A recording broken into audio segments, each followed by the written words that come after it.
In this presentation, I'll be talking about a nearly optimal static Las Vegas succinct dictionary.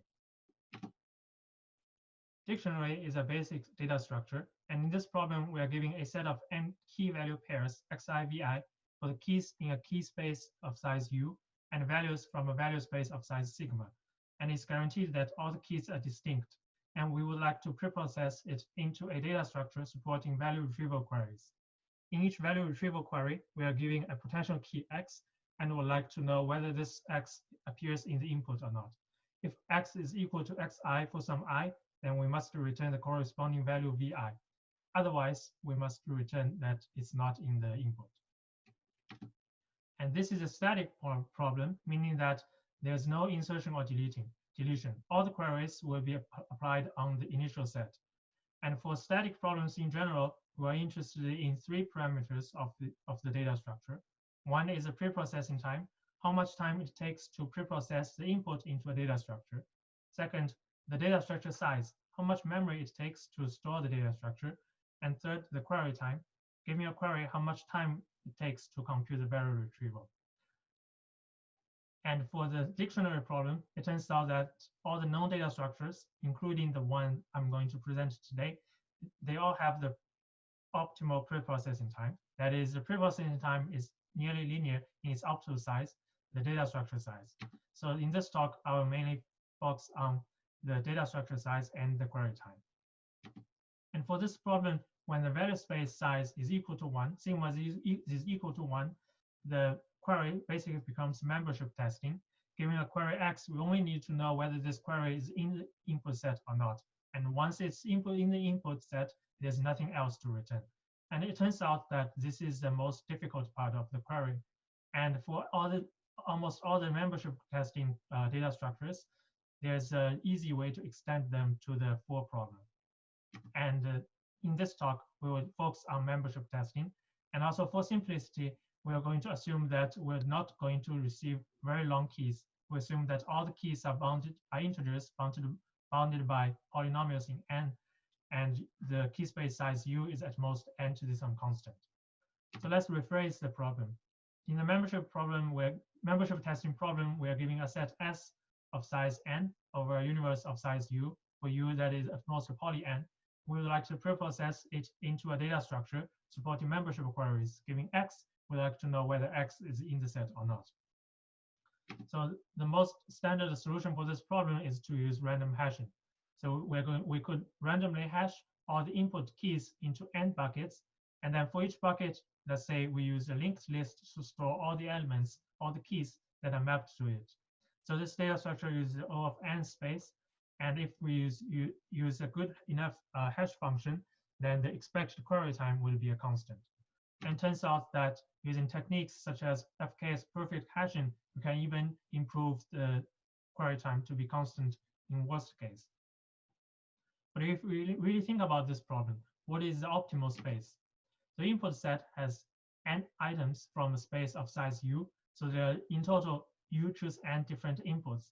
And to answer the query, we must at least implicitly store the entire set, which takes log of u choose n bits, and which is roughly equal to n log u over n bits. And for these two data structures, if we implement them naively, then just storing all the n elements, each taking log u bits, the total space usage of them is actually n log u bits, while the optimal is n log u over n. When u is close to n, these two bounds can be very different.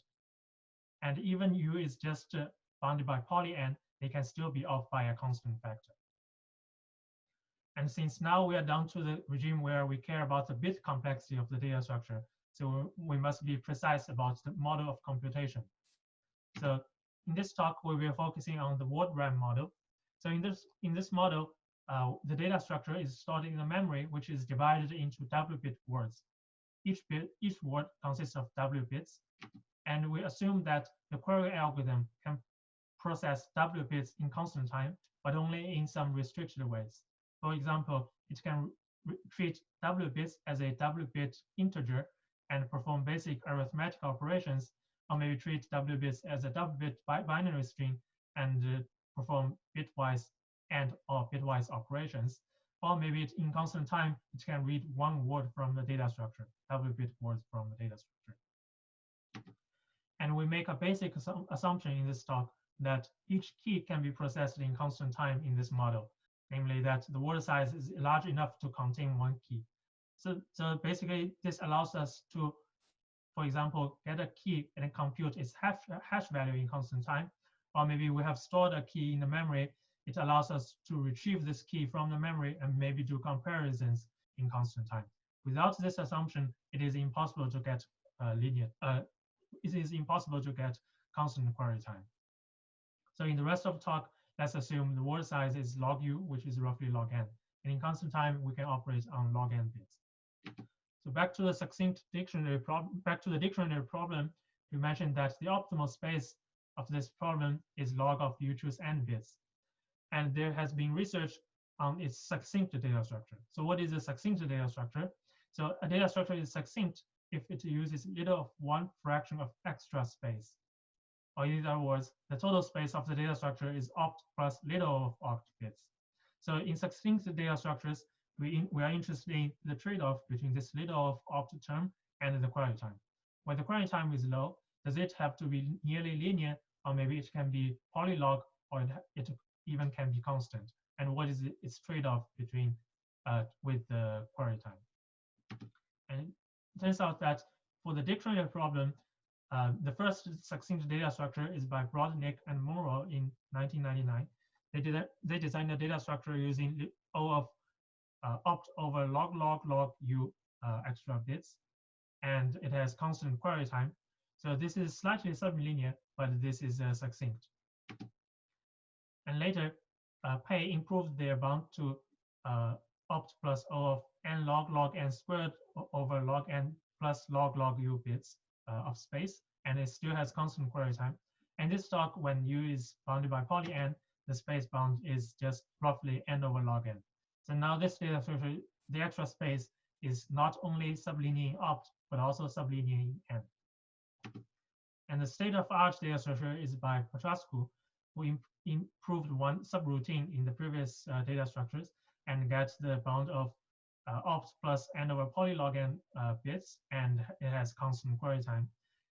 This data structure, the bound on the space can be n over polylog for any large polylog, and the hidden constant in the query time depends on the exponent in this polylog. And the data structure I'm going to present today use some ideas from the state of art. So let me say a few more words about it. It actually achieves a smooth trade-off between the query time and the space. For query time t, it uses space opt plus n over r bits for r roughly equal to log n over t to the t. But it also requires a data-independent lookup table of size r cubed. So basically, in order to answer a query in time t, the data structure needs to perform some W-bit word operations, which are not clearly implementable using the basic ones I mentioned earlier. So the solution here is to write down the entire truth table of those operations and save them in a lookup table. And turns out that the minimum possible size for such a lookup table is roughly r cubed. And this lookup table is independent of the input data, but it is required in order to get query time t in this model. And for this trade-off, if we set t to be a constant, then the extra space would just be n over polylog n, which is the trade-off point that I mentioned on the previous slide. Next, if we set t to be a small constant times log n, then the query time becomes O of log n, but now the space becomes n to the 0.99 for some smaller constant smaller than 1. And in both of these two cases, the size of the lookup table is much smaller than the extra space, so we can just store it as part of the data structure, and we don't really require a separate lookup table. Next, we could also set t to be some large constant times log n, and in this case, the total space becomes opt plus just 1 bit, and the query time is still of log n, and in this case, r is equal to n, so we need an n cubed size lookup table, which may even be larger than the data structure itself. So basically, in the state-of-art data structure, either we need to pay almost linear extra space, or the query time needs to be log n, but the space can be small as n to the 0.99, or the space can be very small, almost optimal, just opt plus 1 bit. But in this case, we need a very large lookup table. And in this paper, we develop a new dictionary data structure using space opt plus polylog n plus a small dependence on u, many bits, and it has expected constant query time. And in order to answer the query, it also requires a data independent lookup table, but with a much smaller size of n to the epsilon for some small constant epsilon. And in this talk, if we assume u is bounded by poly n, the extra space is only polylog n. So if we store the lookup table as part of the data structure, then the total space becomes opt plus n to the epsilon, and this is still an improvement over the previous best known, even if we allow a separate lookup table for the previous solution. But I also would like to mention that the previous data structure is deterministic, and the query time here is in expectation, and de-randomizing our data structure is an open question, which I will mention briefly later. So in the remaining time, I will present the high-level ideas in the design of this data structure. So the first technical contribution of this paper is that we built a toolkit for data structures with fractional lengths. That is, we show how to define and represent data structure or strings with fractional lengths, which means the lengths are not integers. And this definition and representation allows us to operate them as if they were normal binary strings. And similar ideas have appeared in the previous work, but we view them in a different way, and the operations become more explicit. And this is one of the main reasons why we can reduce the lookup table size. Let me just give a quick example why this might be useful. So for dictionary problems, suppose we divide the universe into b equal size blocks, such that the ith block contains ai keys for some ai that is known to us. Then for each block, suppose we can design a data structure using optimal space of log of u over b choose ai bits. Then we can just treat all these data structures as normal binary strings and concatenate all those data structures. Then we get a data structure for all blocks using sum over I from 1 to b, log of u over b choose ai bits. So instead of having sum over I log of u over b choose ai rounded up bits, we avoid the problem for rounding in this data structure. So in general, if a data structure that requires multiple components and design sub-data structure for each component separately, then using fractional length strings, it avoids the problem of rounding for each component. And this will make a difference when the number of components is really large. So how do we design a dictionary data structure? So the previous data structures all first apply some kind of random hash function and then resolve collisions in different ways. And in this data structure, we use a conceptually different idea. Let's think about random inputs. So let me emphasize that the final data structure itself will actually work for worst case inputs, and random inputs is only used in the design and the analysis of the data structure. So for random inputs, if we get a random set of n elements from the space, then most of the inputs will have nice structures as if all the elements are randomly hashed. For example, if we divide the universe into buckets in some fixed way, then all the buckets will be roughly balanced with very high probability. That means for most of the inputs in the input space, we don't actually need any hash function. They already have nice structures. But there are always a few inputs that are bad. They are a small fraction, but the intuition is we may actually use more extra space on them. Let me explain why this is the case. Suppose on the left, we have the set of all opt inputs. So opt bits is the optimal space for this problem. And we are aiming for a opt plus 1-bit data structure, just 1 extra bit. And on the right, we have the set of all possible data structures of this size. In other words, all the memory configurations. So the preprocessing algorithm is just a function that maps an element from the right to an element on the right. And among the set of all possible inputs, we mentioned that there is a large fraction. Almost all of them have random looking. They are good inputs. And maybe, let's say, only 1 over poly n fraction of them are bad inputs, don't have the nice structure. And say for the good inputs, because of the nice structure, we are able to design a very efficient data structure using strictly less than 1 bit of extra space.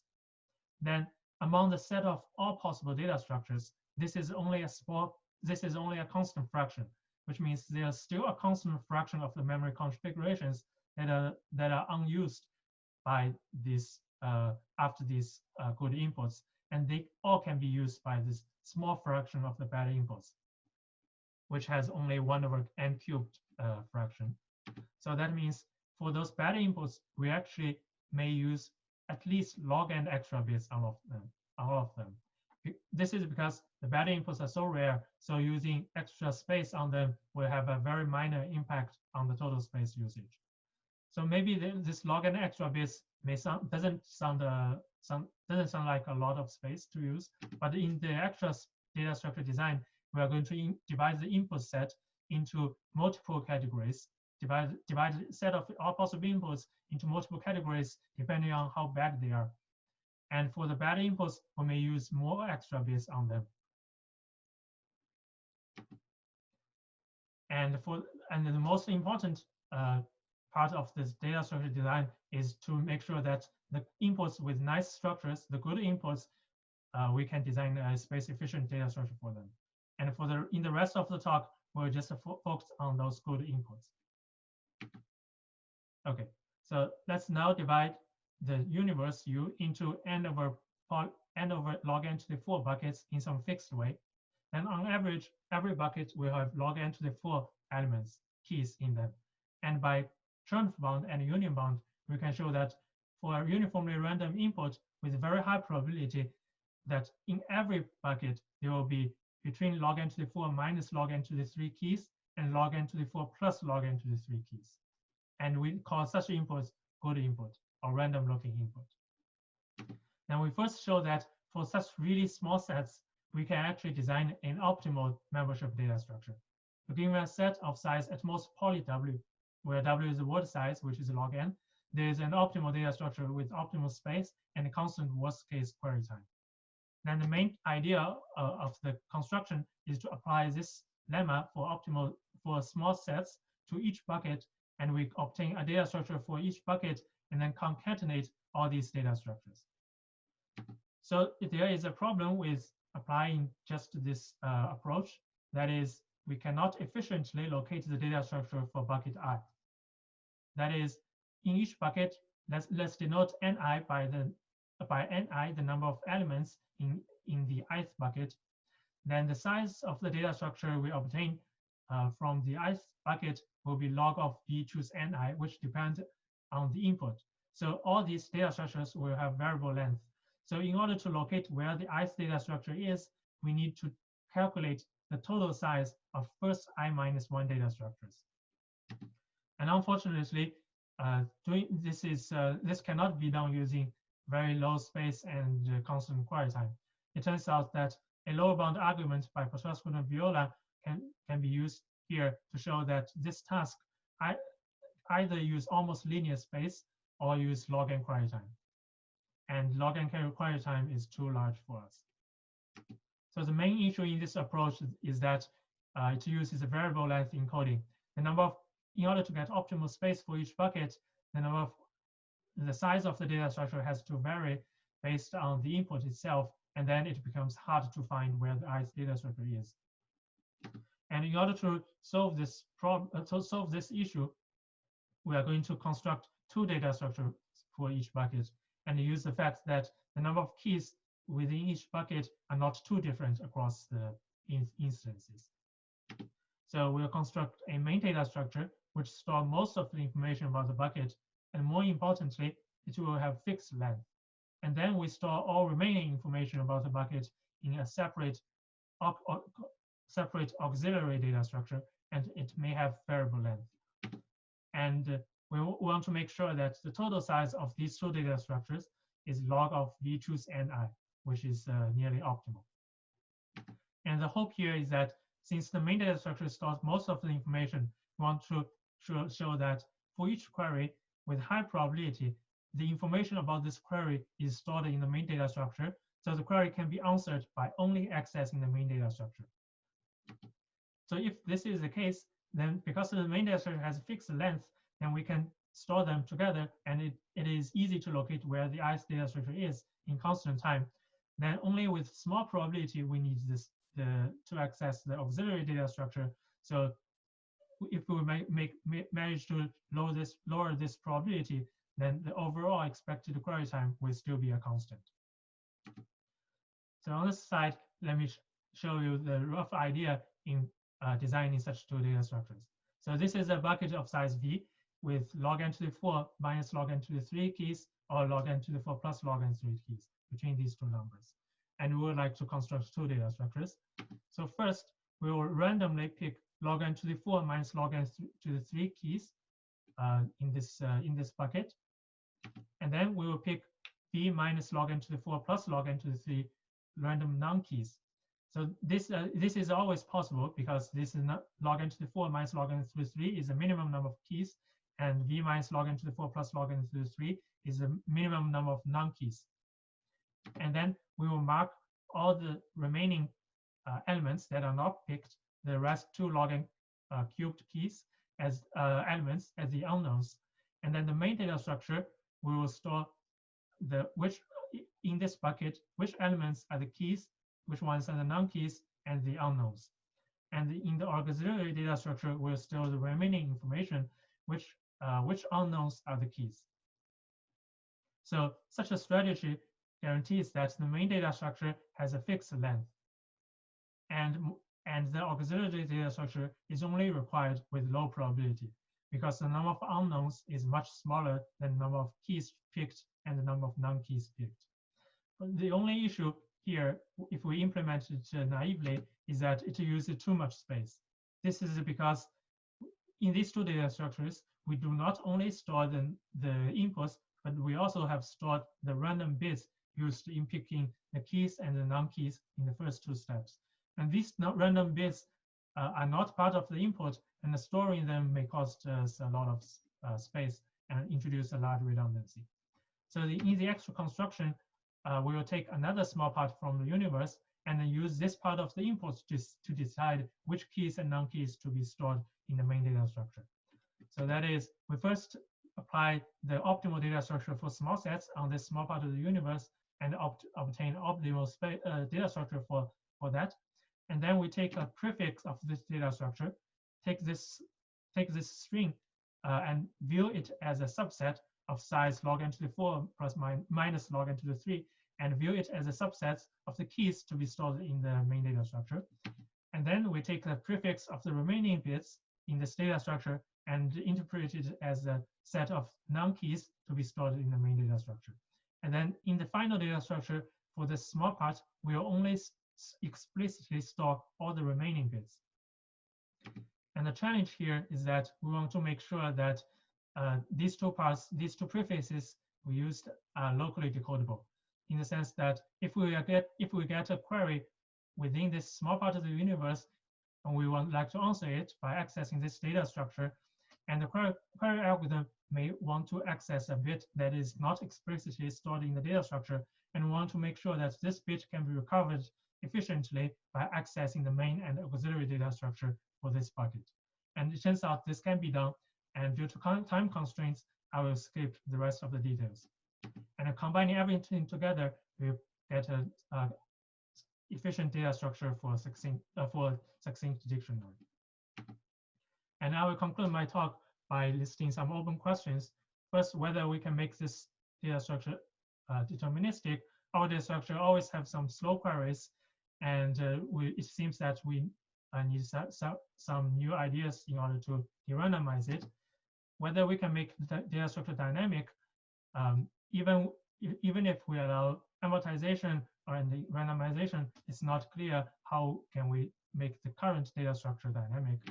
And I haven't talked much about the lookup tables, but it turns out that not all steps in this data structure are very explicit. So we still need to store some truth table for certain operations. So is there a way to completely eliminate this lookup table? And thank you for listening.